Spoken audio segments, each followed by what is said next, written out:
Hello everybody and welcome to tonight's presentation of OTF Connects, Mindomo Mind Mapping for Ontario Learners with Brenda Sherry and Peter Skillen. Thank you again so much for being with us tonight and giving up some of your own time.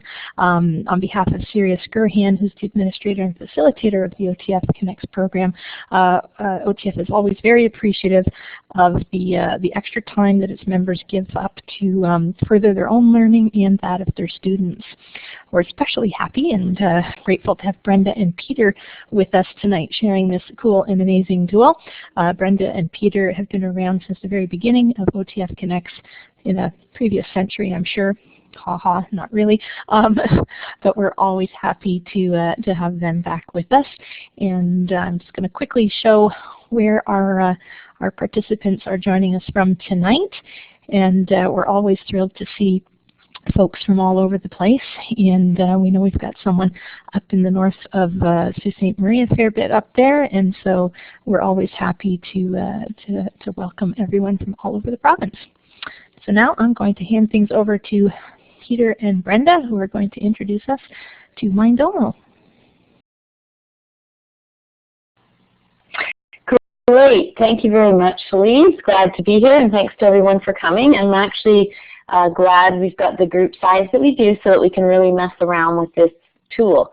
What we thought we would do is get you into it as much as possible, and so we decided that instead of doing PowerPoint slides this time, we would do our presentation right in Mindomo. And so that's a bit of an experiment for us, and we hope it's going to go well. So my name's Brenda Sherry. I was a teacher with Upper Grand District School Board for about 26 years, and then I was a teacher and a tech coach, and then I moved into a VP role this last September and did that for a little while, and just this week, like it was day 2 today, I'm on a secondment with the ministry in the 21st Century Teaching and Learning Unit.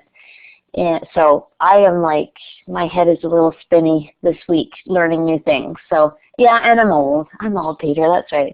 But I'm glad to be here.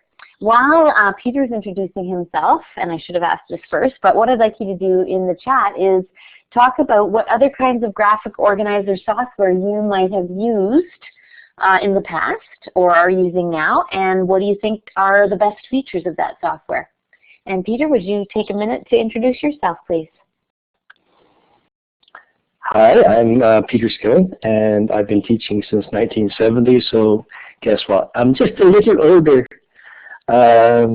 Mostly elementary school, then computers and education sort of consultant role for about 18 years till 2001. Then I ended up working at the YMCA of Greater Toronto. They started a secondary school and asked me to help kick it off and do some curriculum work with them. And I'm still at the YMCA, but in a different role now, working with staff, helping them move into 21st century learning too. The ministry didn't really invite me to come and work for them, but that's okay. I can live with that. The funny thing about the mind mapping tool, back when I was using computers, I really wanted a decent outliner mind mapping tool, and something came called Think Tank, and we were so thrilled in those days.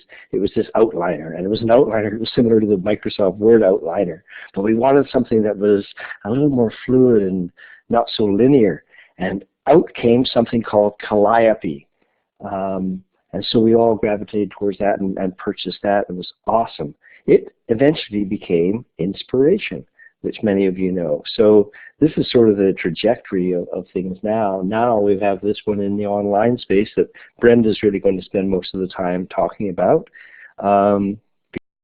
because it is online, and that gives it a lot more features. And I'm basically going to play Vanna and watch that chat window and help capture your ideas and bring them forward to Brenda as we need. Welcome. Okay, thank you. So the screen that you see on the, and thanks for adding the kinds of mind mapping you've done. And there's nothing wrong with pencils and crayons and markers, Linda. That actually makes a great tools for mind mapping. There's a book I'm going to share with you guys at the end called Graphic Intelligences by Barry Bennett, which is spectacular if you want some examples of how kids can do great mind maps with art materials.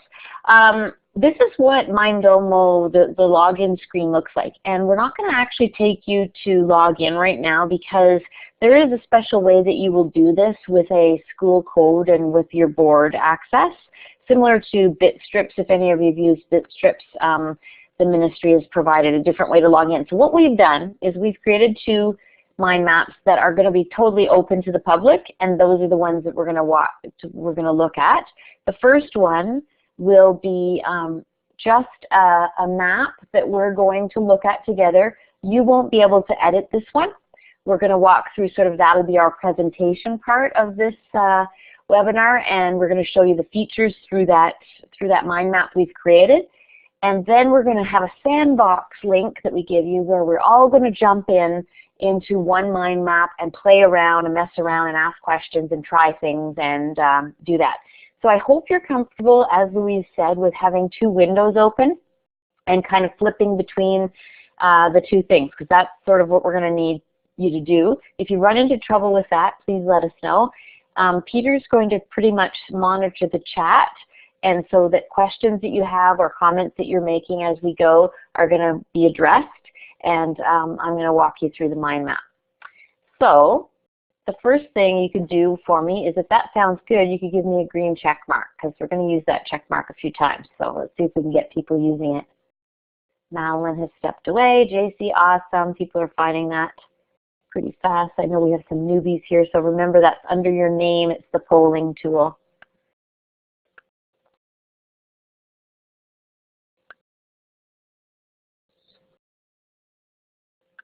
Okay, so the first thing I'm going to do is I'll pop into our chat the link you're going to need, and let's go to that mind map, and it should open in your browser, and I should be able to see a bunch of people visiting here. So now you're going to have control of the mind map once you get in there, but I'm going to sort of orient you around, so we'll talk about it together.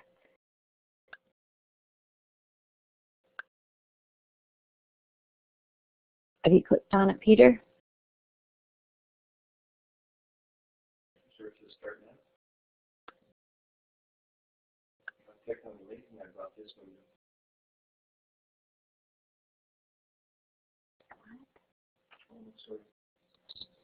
Hang on. Yay, okay. So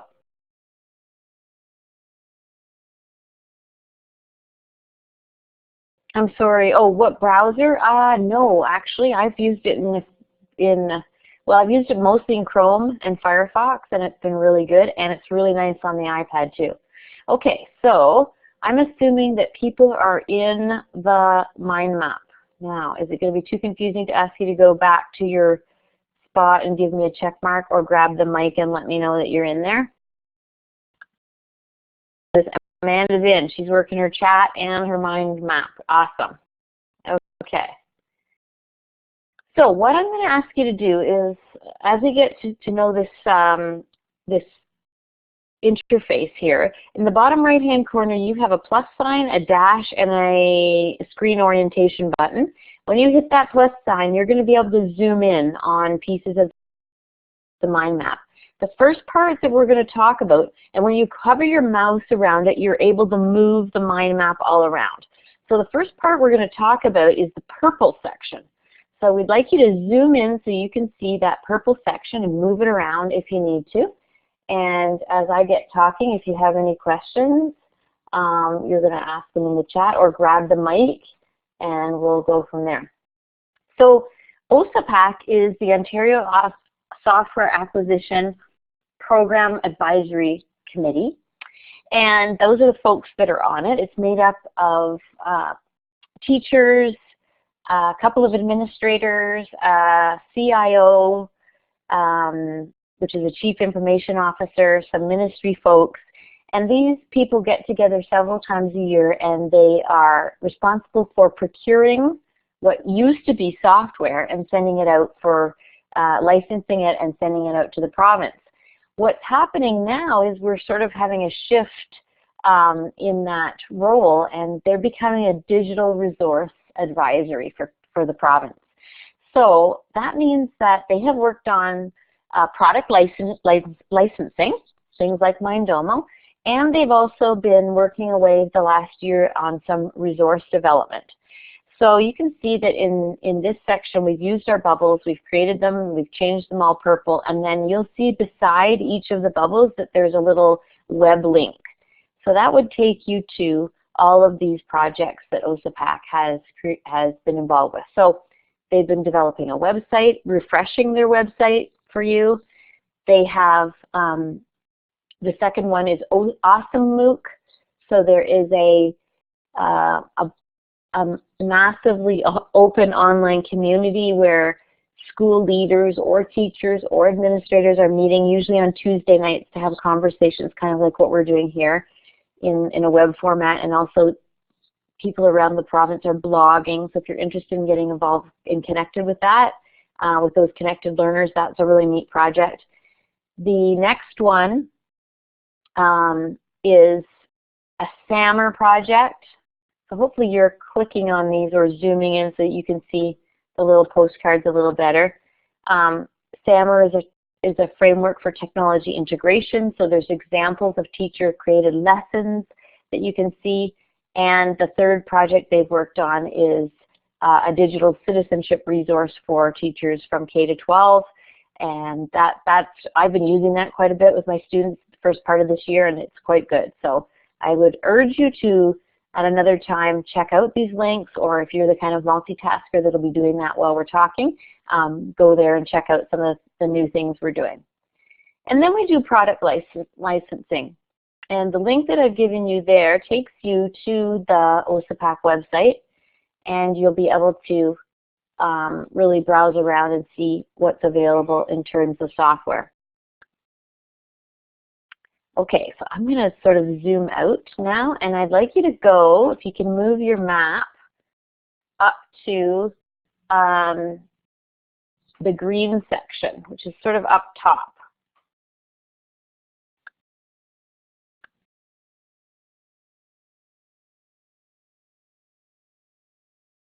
Okay.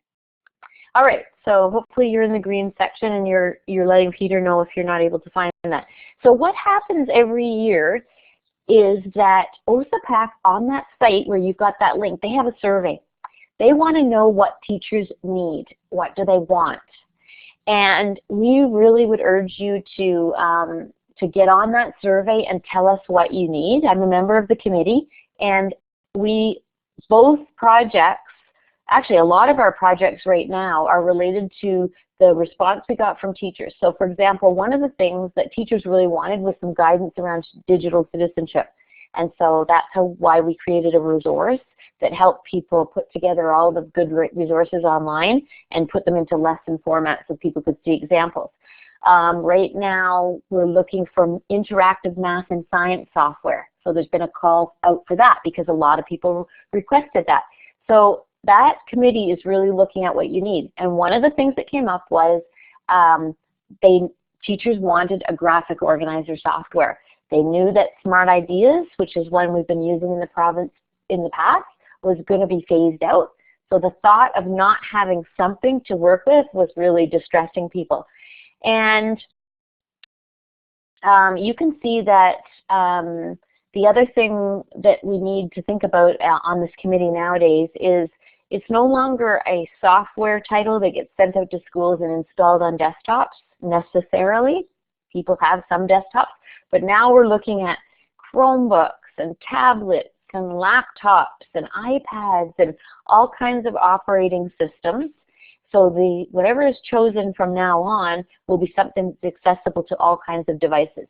Something we would call being agnostic, device agnostic. It means it doesn't matter what you have, you can access it. So BitStrips is a good example of something that was very successful for that. And then that integration piece, the third bullet we have there, is talking about different ways that boards are allowing, or I guess promoting the software for their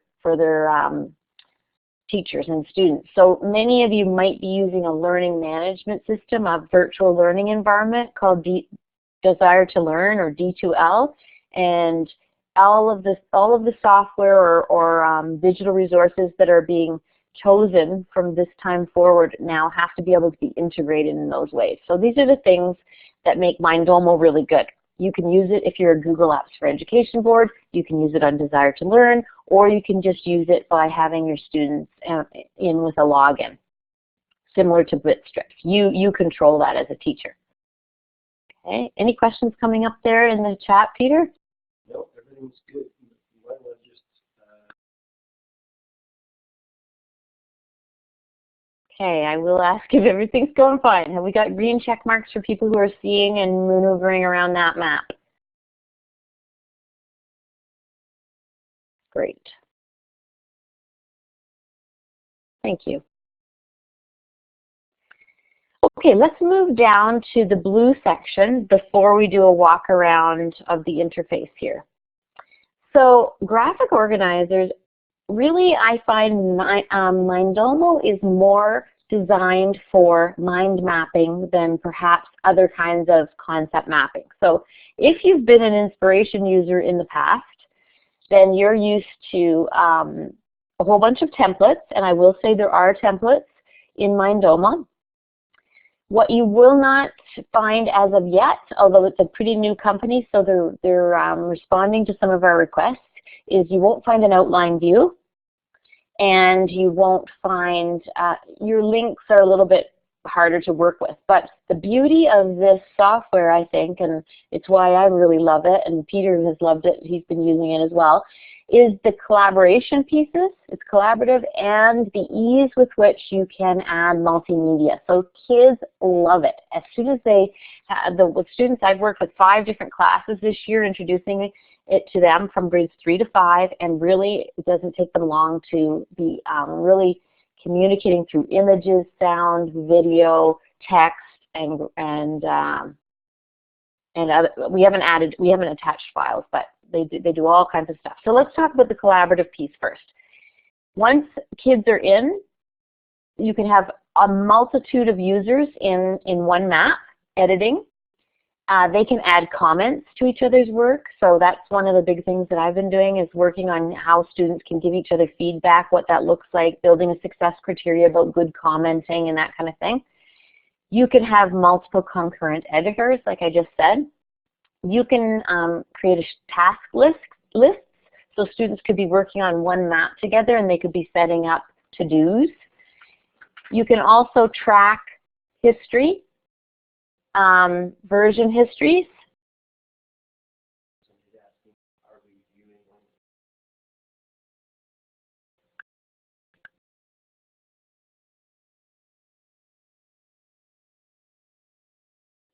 You could go in, Madeline, and view one of the links, but we're looking at the blue section of the mind map right now, and we're just talking about that one bullet called collaborative there, and all the collaborative features. We will be making links and viewing links in our sandbox when we get playing around. So you can track history. When you see it today, because we're going to give everybody public access, it won't identify all of you as editors by your names, but once you log in with your kids at school and they have an assigned name, you'll see who did what changes and that kind of thing. So it's really great for accountability and seeing the work progress. The other thing that I love is you can set it to email you when there's ever been a change to the map. So when I created an assignment, I didn't always have to be checking back on the maps. I could just look at the maps that were being updated and give kids feedback then, and then of course go back in and see, maybe who needed a little nudge about getting busy. But I really love that feature, because then I don't have to remember to check. It's going to do that automatically for me. I think we'll just walk around the screen in a minute to show you which things, how those things all work. We'll do all of those things today. Then there's the multimedia piece. For every bubble, as you can see, I've added graphics to some of the bubbles, pictures, And you can do that really easily by going to Google Images. You can also upload your own photos, which is really nice. You can embed a video from YouTube or from Vimeo. Vimeo is kind of a similar type of tool to YouTube, and it's great if your board blocks YouTube. They might not block Vimeo. So when I do a digital citizenship or digital storytelling festival and we upload all the kids' movies, we use Vimeo. You can actually create presentations with this tool as well. So if you've ever seen something called Prezi, you can make a Mindomo map look very Prezi-ish, and we'll try that a little later. And you can attach files. And the newest feature over the last couple of months is they've added the ability to have an audio recording. The last blue box, right to the right of the main blue box, is tutorials and resources at OSAPAC.ca. And I will take you there at the end, and we'll show you how to get yourself logged in. And there's a lot of screencasts and tutorials that Danuta W and myself from OSAPAC have created for you, and as well Tim Hawes, who worked on this project also, has created a lot of like how to get logged in and that kind of thing. So I really feel like it's a great support for you to get started that you'll have back at school.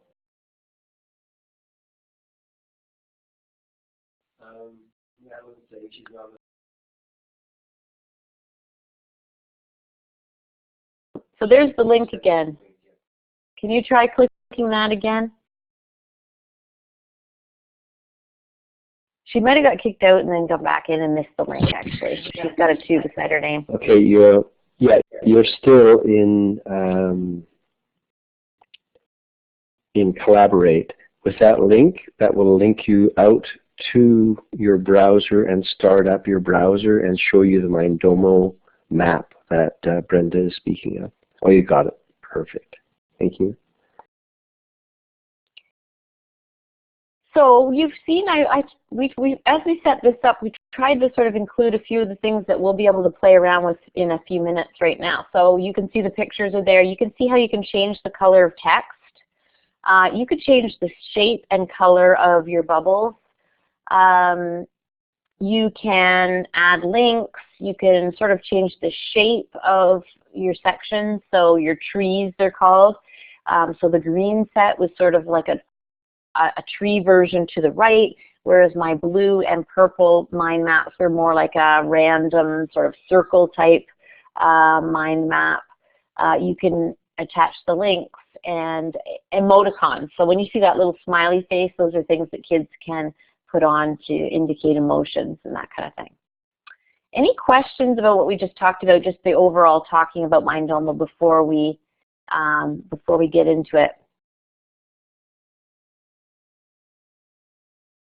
Yes, okay, Louise, good point.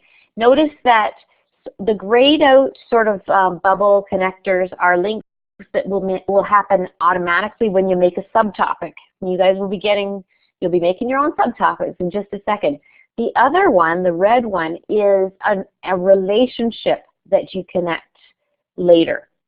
So I don't know how much people know about mind mapping and concept mapping, but the difference is mind mapping is usually more of a brainstorming where ideas are linked in categories, often from the middle out, okay?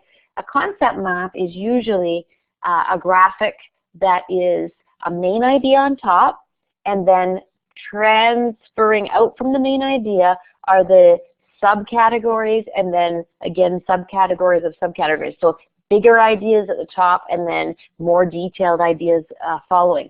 And often you make a connector that shows a relationship between, and you can actually put a label in between those two things. So as we get playing, we'll show you how you would do that.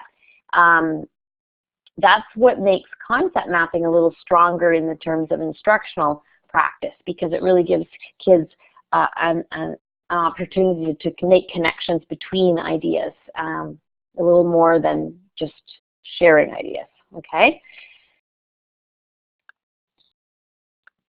So let's make our own, shall we? So we've created one that's called Sandbox, and I'm just going to grab the link and throw it in here for you guys. There's my Sandbox. There it is. back to Blackboard. Okay, so in your chat, you're going to get a second link now. And we would like you to click on that link and arrive at that map. And you should just see a plain old blank. Now it should ask you for a username.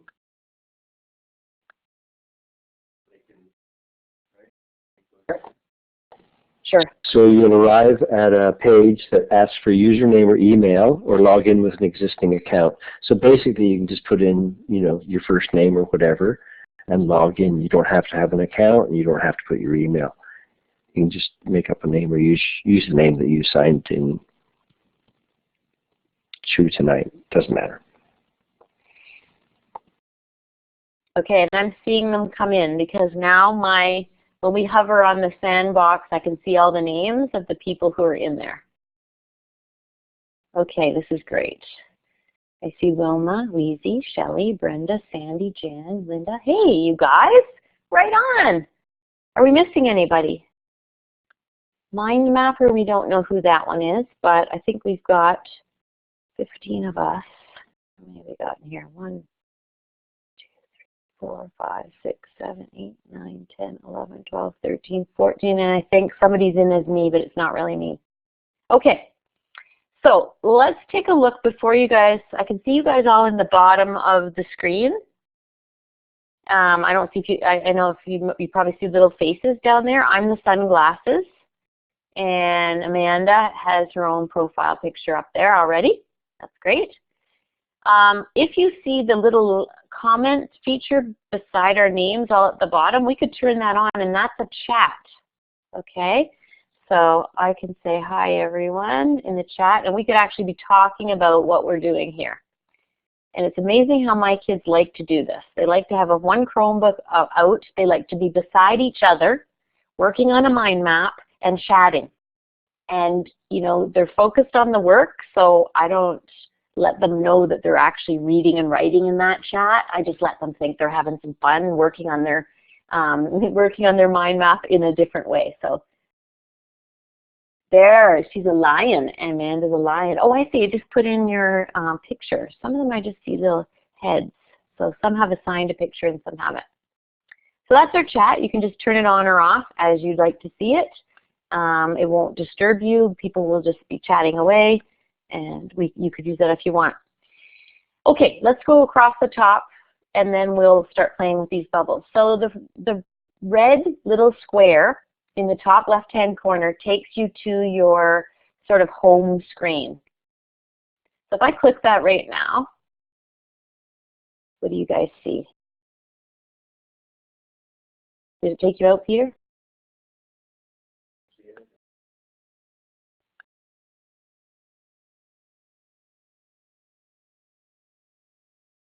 Okay.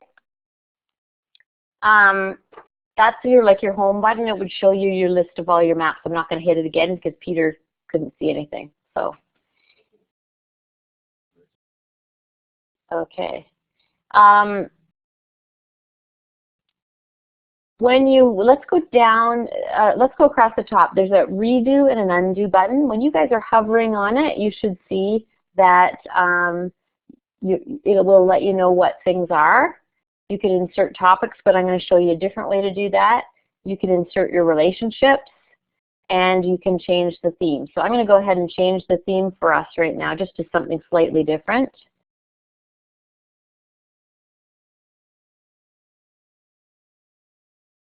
Okay, and it just turned it to a different color scheme. Okay, so yes, please go in and start playing, and I'm going to explain the other tools. So Monica has changed a name in the first box. So what we would like you guys to do is maybe create some subtopics. A couple of ways to do that. I like using the arrow in the top right-hand corner. It lets me go and change colors. It lets me change font. It lets me change the shape of our trees, okay? So if I made it a down tree, that would change our mind map just a little bit. I'll go back to the main way. It lets us change the shape of bubbles. We might want to make them round at times, or rounded rectangle, or ovals.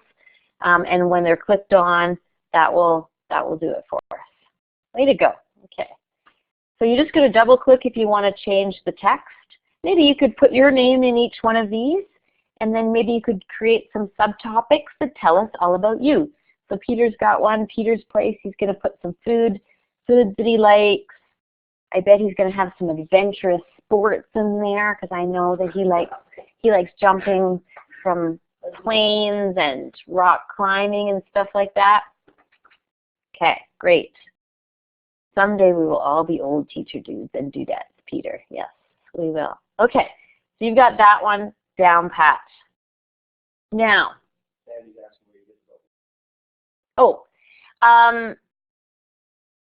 you could just double click on the, there's two ways to get topics. If you click on Monica and hit the arrow to the right top corner, you can see insert a subtopic. That's how folks are doing it with a link, okay? You could also just anywhere on the screen right click, at least that's what I do on my Mac, and I get insert a floating topic. So I'm going to put one of those over here. Where did it go? It's going to get big here. There it is. There's a floating, there's a, I think this is my main topic. Nope, that's somebody else's. Hang on, where's, there. I made a floating topic. This topic has no links. It's like another map started. So that's how I did some of my colors. Okay. All right, now let's put some emoticons, some little smiley faces like Monica did. So on the left-hand side, you have some icons called Add Notes, Add a Hyperlink, Add Multimedia, and then there's one called Add Icon with a little happy face. So if I do that, when I've selected a bubble, I could put all kinds of neat little pictures in. So I'm going to put that one on mine. So try adding a little picture. I added a heart to mine. Let's see what you guys can add. There's a light bulb. There's some sunglasses for Amanda. Neat. So I'm hovering on these and I can see what you guys, who you are, which is kind of neat. Married with 2 children.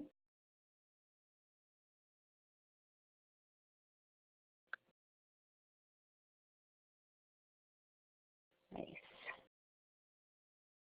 So when I did that blue section where it said collaborate, and I had all those little icons that were beside my words, that's where I got them from.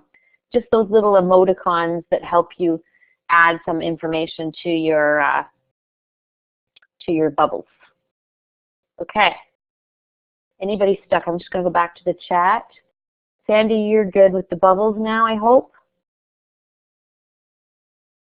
You guys could just grab mics too. You're an awfully quiet playing bunch. Okay. All right. Now, the next one let's explore is Add Multimedia because you're going to have fun with this. So that's the one that looks like a little picture. And when I click on that, it's on the left-hand toolbar. Most of your things that you're going to be using are on that left-hand toolbar. So it's just above the smiley face one. Okay, let's go back to Sandy and see where she's at, or he.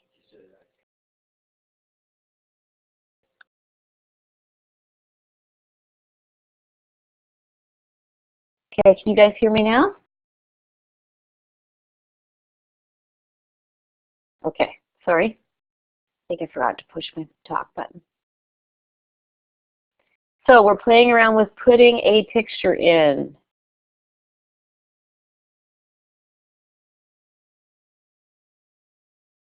Sorry, Louise.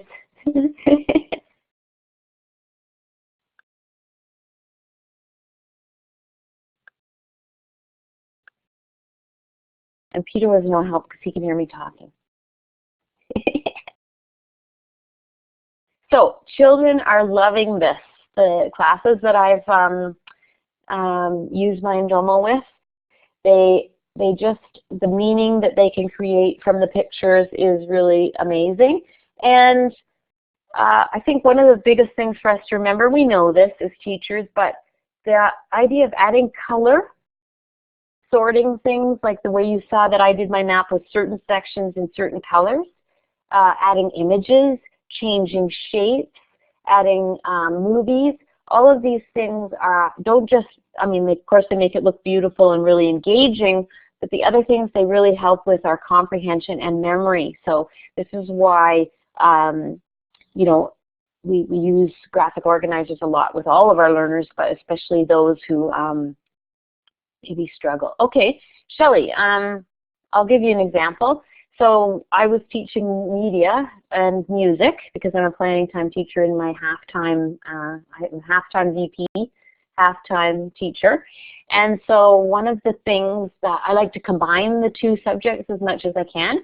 So we finished our unit on music, and one of the pieces that we hadn't done yet was the part in the curriculum about how music contributes to our community and our personal satisfaction, etc. So what we did was we brainstormed all kinds of ways that music was in our lives, not just in the instruments we were playing in class or singing, but what other ways are we using music? Celebrating traditions. We were using it to calm ourselves, to enjoy a car ride, all those kinds of things. And then then they were to create in pairs a mind map that showed their demonstration of their thinking about how music contributes to their life. And then we used the comment feature. So we had been already working on how to give people feedback. We set a success criteria for what good feedback would look like. We had practiced it using bit strips. And then we used Mindomo, and I'm going to show you that tool next. So, did you get the Google image, Sandy? I see your question. She got it. Great. Okay. I'm glad you're asking these questions. That's awesome. That's great. So it looks like a lot of people are figuring out images. And the other thing is, once you put an image in, so I'm going to go back again to Wilma's image, when you hover on it, you will get the URL that the image comes from. So if you're talking about digital citizenship with your students and citing their sources, you've really got it in a nice one step for them, but really it gives them also that citation there. The other thing I'd like you to notice, and I can do it with Wilma's as a good example, it's very small, so you might have to zoom in, but notice when I hover on her bubble, there's a minus sign, and that allows us to collapse the subtopics that she has as part of that one image. So you can reveal, turn off and on things. So let's go over to yours, Peter. I'm going to Peter's place, and I'm going to click the arrow and watch how it collapses all those extras that he had put on there. So you'll have to try this on yours, right? But hopefully you can get that working, because that's another nice feature. You don't have to show all of your information all at once. That's absolutely critical. Yeah. So, you want to go ahead? That's an absolutely critical point, I think, Brenda, because the ability, it's one of those mental models that kids are able to then carry around with themselves. The notion of the whole and the parts and so forth. So they'll end up, once they do this kind of stuff, they'll gravitate towards understanding exactly what that is. And then when they're not using mind maps, they'll have that mental model that will carry on with them through other aspects of their life and their thinking. And I think it's a really valuable, transferable piece of information for them. Thank you. Yes, okay, so you've changed in your backgrounds. You added a hyperlink, Shelley, but it did not show up. It should be showing up right beside the box, just a little. Oh, it might be hard to see right now because we've got a lot of going on this. So could you tell us which box it is? I see a link beside creativity. I see a link. That's about the only one that I'm seeing right now.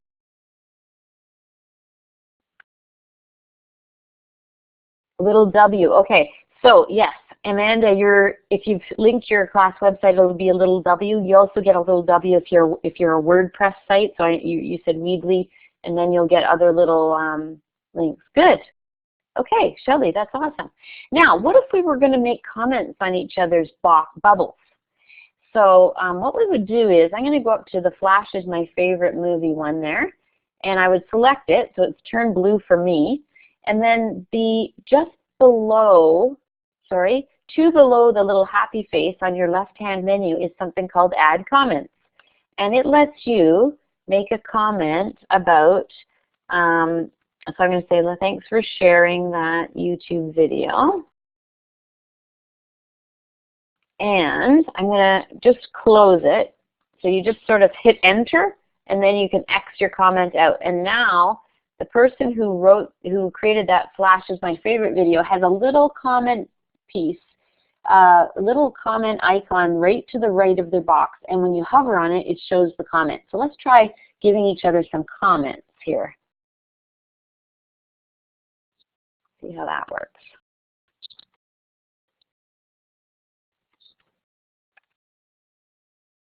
Going to comment on Wilma's horse picture. Myself here, hit enter. You can also like or dislike people's bubbles. I haven't used that much with the kids. I usually, well, they just like, I guess. I haven't used dislike, but I guess you could be polling your students using this tool as well. Okay, comment on the pink shine on picture. Okay, where's that? Would that be Peter's section? Yes, I just happen to know he's a Pink Floyd fan, so let's do a comment on there.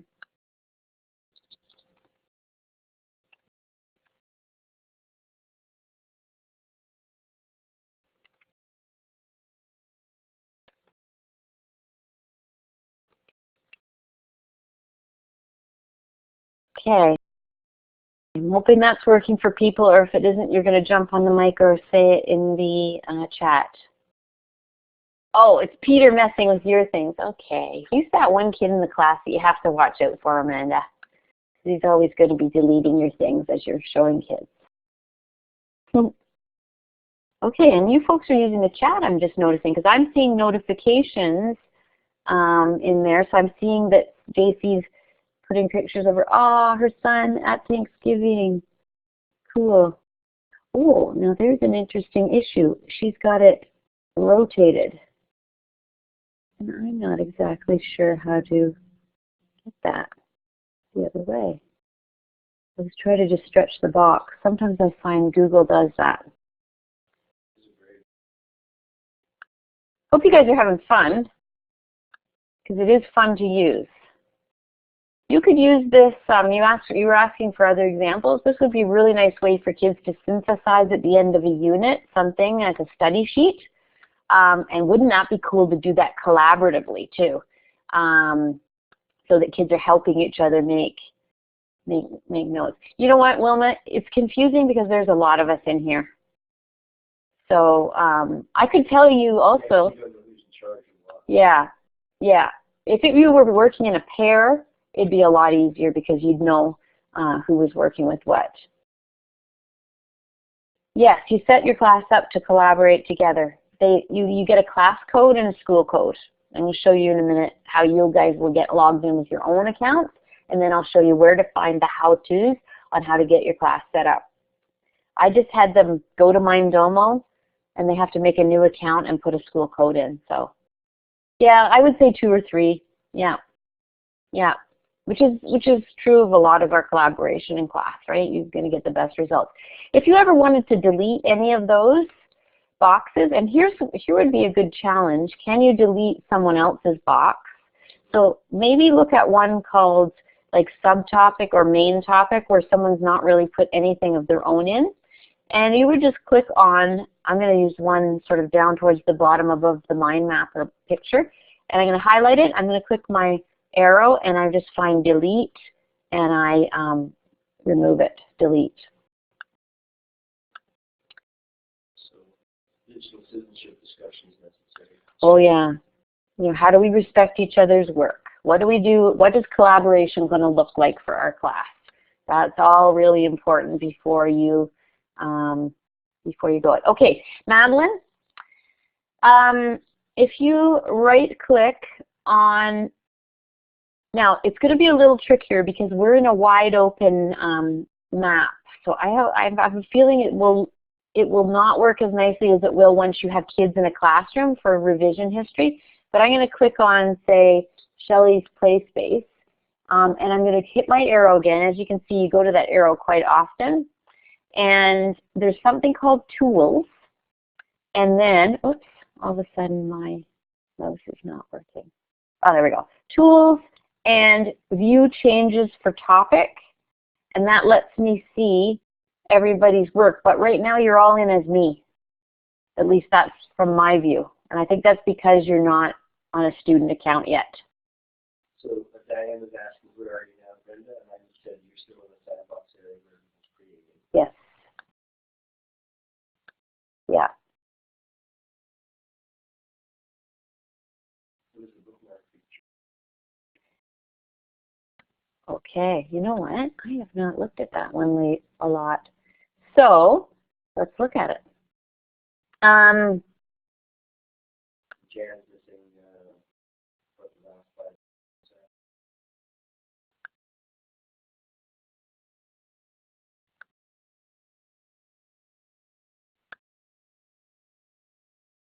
Okay, let's put a bookmark on one of these. I'm going to take GCs. Yeah. So Brenda's just, she hasn't played with the bookmark feature much, so we're just actually playing with that now. Brenda, see Diane, Brenda is still on that, sandbox page that we've all been playing on. And Jan, I'm not sure what's going on with your sound. Could be just your internet connection, as Louise is suggesting. Oh, it is a regular issue. Okay. The sound is good now. Okay. And Shelley too. Yep. These are the challenges we live with these technologies. Hasn't happened before, eh? See, we're really lucky this evening here ourselves because sometimes we have problems and we're wireless right now. So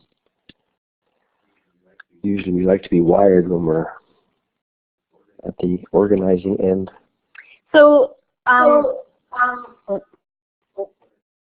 so when you want to use bookmarks, it's like an extension in your browser. So maybe that's why I haven't actually used this with my kids yet, because we may not at my board have this set up yet. But when you click the little light bulb that is second from the bottom on the left-hand toolbar, you have to click here, and it takes you out of your mind map, and it wants you to log in and set up bookmarks. So that one, I'm sorry, I would need to have more time. That would be Mindomo Part 2. The other thing to notice, though, while we're down there is go to the question mark, and you can see these are all built-in tutorials right in the software for you and your students.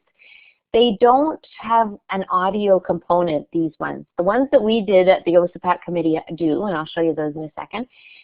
But they are, they're sort of set to music, and they just have you're watching someone on a screen click around, and there's some text. It's because the developers have quite strong accents from Russia, and I think in terms of, they were really worrying about making this an international kind of, I guess, easy for us to understand. They knew their audience was over here. So if you Google Mindomo, you'll get some nice YouTube videos where you see there's about 5 or 6 guys that are developing this software, and they're really nice. And also I've had to contact them a few times because of some login issues with my board just at the beginning to iron out some kinks, and please do that. They got back to me right away by email, like by the end of an afternoon, and had my issue fixed. So the response from them, the service, has been really great. But it reviews here how to add images, how to add video, how to change the maps theme. So I pointed that out to my students, and they found out a lot of things just by using that help button there. And that is such a great skill to teach our kids. Like, they've got to start using the help menus or Googling for issues with boundary. We'll add that as a task. Okay, let's add a task, Louise, for me. Yes. So that is one we haven't talked about. The taskbar button would just let me, again, select the box first because you can have separate tasks going on. And then you can set a priority for your task, say top priority. You can decide to monitor completion of a task. Now, I haven't used this with kids. You can give it a time span, and then you can assign it to somebody. So I'm going to assign this to Peter. Maybe I'll give him some jobs.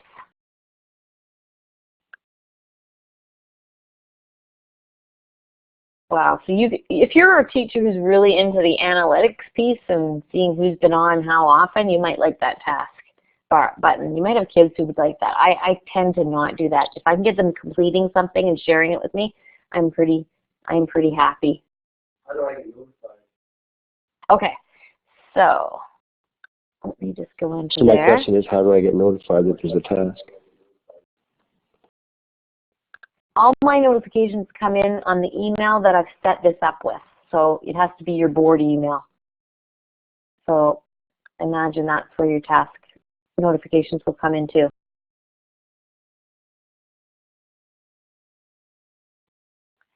All right, so now let's say you have worked on this or your students have created theirs. Now they want to share it. So if you click that button at the top right-hand corner beside it says share. If you click that share button, oh, I'm sorry, that was, well, let's do that first then. You can invite other people by email to your mind map, and you can, like right now, you'll see some names hopefully, and you will see that I can modify. Those names can modify, but I can set that also just to view. Okay, just to view the map and invite people by email. Depends on how old your students are, whether you actually do email with them. At the top though, where it says public on the web, please don't change this now because it'll maybe block us out, but that was private by default. And what I did was I clicked change, and then I made it private to, or public to anybody who has the link. So they would need to have the big long link in order to get it, and that's I just shared that link with you guys. So that's one way to get these maps to your students as well. Question from Diane. How can you make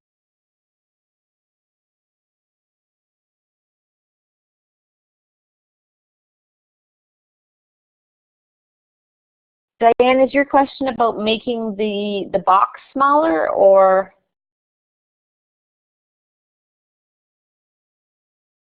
Something else. Let's see, she's chatting to me. Both. Okay. The way to make a box smaller, there's a few ways, I guess. Well, there's the zoom tool, the dash in the bottom right-hand corner. That's going to make the whole map like zoom out so that things look smaller. I'll go to, let's see, which one have I made here? If I go to Shine On, for example, when I hover over it, I get a line with two arrows. I have to hover over the right side edge, and when I get that, I can drag the box bigger or smaller. So I'm doing Peter's right now. I have found that, I have to be honest with you, a bit wonky. And once I get a lot on the page, I'm having a hard time adjusting the size. And that happened with the first map that I created for you guys. Peter, I don't know if you had any trouble when you were in there, but let me know. See, I can squeeze them sometimes, but they sort of have a maximum and then they stop. Only my video. So Diane, you're only able to resize your own. That might be a good feature.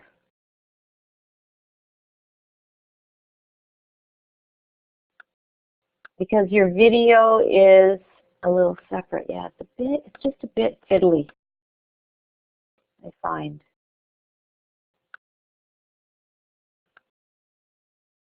Not everything's perfect, I guess. Okay, another thing we should look at is, and I'm hoping you guys can see this. this is one of another, okay, I'm just going to answer this question first. Somehow my little topic, my name, is now missing from the mind map. Okay. Hopefully we didn't delete it on you. It's hard to see. You could try undoing, Linda, and see what happens. Use the undo button.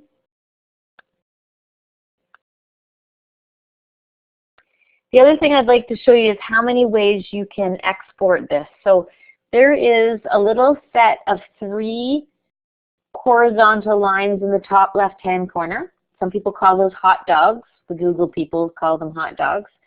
When you click on that, you will notice that this mind map is constantly auto-saving. Yay. So the students don't have to really worry about saving it. They could make a copy. So you could give students a graphic organizer related to an activity that you wanted them to do, and you could ask them, make a copy first, don't mess with the template that I've created for you, and then go ahead and muck about with the copy. And then we have download and tools. So let's look at download first. When you click that, you'll see all the different formats that you could export a mind map in. So there's a Mindomo file, which is MOM.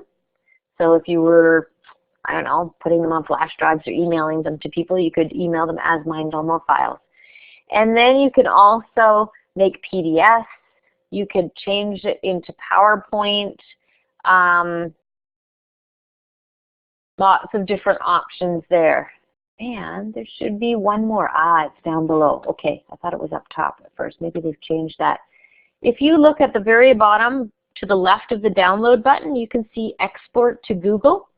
So if you happen to be a Google Apps for Education board, or if your students have Gmail accounts, you can export right to Google Drive.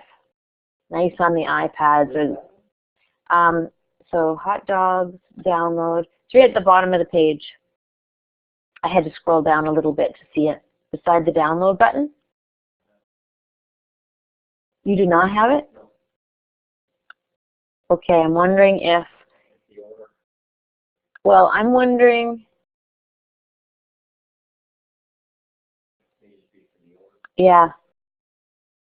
Yes, Louise, we could snap some shots from the original presentation mind map and put it in there, yeah.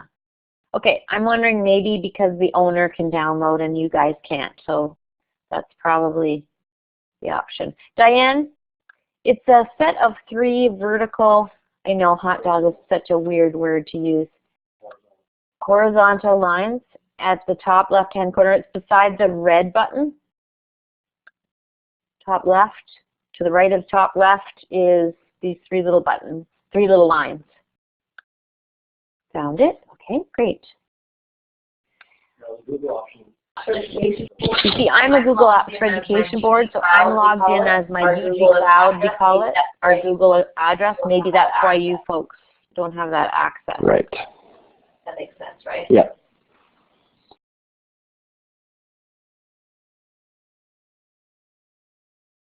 Oh, good question. Jan, go ahead, grab the mic.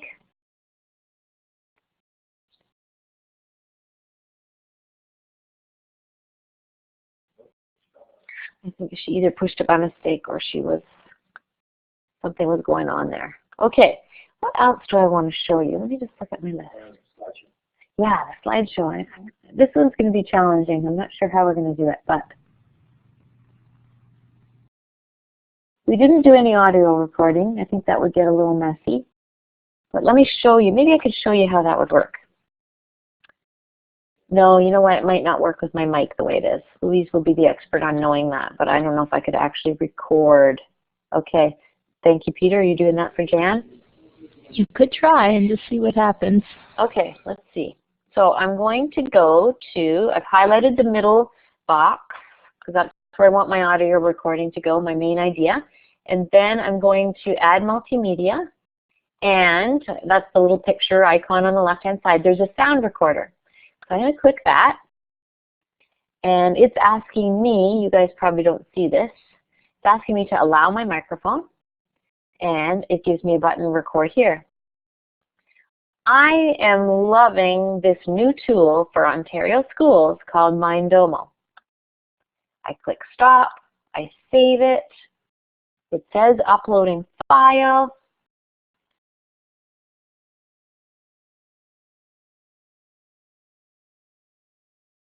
It's still uploading file. There we go. Okay. Now, if you notice, do you guys see that there's a little video now? A little audio. Sorry. It gets late after 8 o'clock. My sentences get all mixed up. We should be able to click on that, and you might hear me.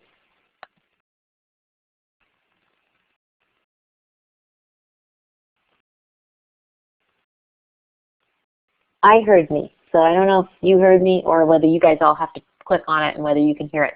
But isn't that an excellent option for our students who won't want to type? They'll be able to describe their thinking using an audio tool. So I love that. So Madeline has a comment there saying students would need to be really good at this in order for it to work as accommodating assessments. Do you want to respond to that? Do you want me to? What age group are you thinking of here? I mean, I think that they would become very good at it relatively quickly. That's not to say that all these kids are digital natives and awesome at things. They're not necessarily, but I think they would gain expertise at this relatively quickly with some guidance and with some free time. I don't think it would take them that long. Secondary, yeah. The other thing I would do is give them a lot of experience in other ways. So, for example, if I knew that one of my artifacts at the end of the unit was going to be a graphic demonstration of something they'd learned, I would give them some practice throughout the unit on it. So maybe I'd have them doing some planning using the tool, or maybe I would get them doing a summary of something using the tool. So it would be, you're right, you'd want sort of some more expert users if they were going to rely on that one tool for a culminating activity. But you know what? Look at those students who you're going to have a really hard time with pencil and paper tasks, and you're trying to find an alternate way for them to demonstrate their learning. And of course, we do a lot of presentations, but this is just something that can add a little bit more visual for them. The audio piece, an opportunity to add videos as well as graphics, color to demonstrate their thinking, shape, sorting. I think you could see a lot of more depth into what they could create if they were, they could collapse and expand things. You know, that makes it nice for them to present too. You could help them with ordering some of the things about how they were going to present. So although it looks really non-linear in some fashions, you can build in some of those more linear kinds of approaches so that kids only open up certain boxes and talk about those, that kind of thing. Or a study summarizer, right? So, Shelley, not speech to text in this, although Macintoshes do that pretty naturally. I don't think we'll do it in here. So no, not speech to text. And then Monica is asking, can you just explain the audio recording part again, just quickly, just a quick overview?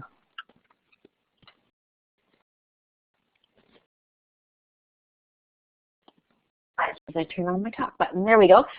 Right, so if you want to add a recording, you add a recording to a specific bubble. So the first thing you do is select the bubble you want to put the recording on, and then you go to the Add Multimedia tab, which is on your left-hand toolbar, the third one down that looks like a picture.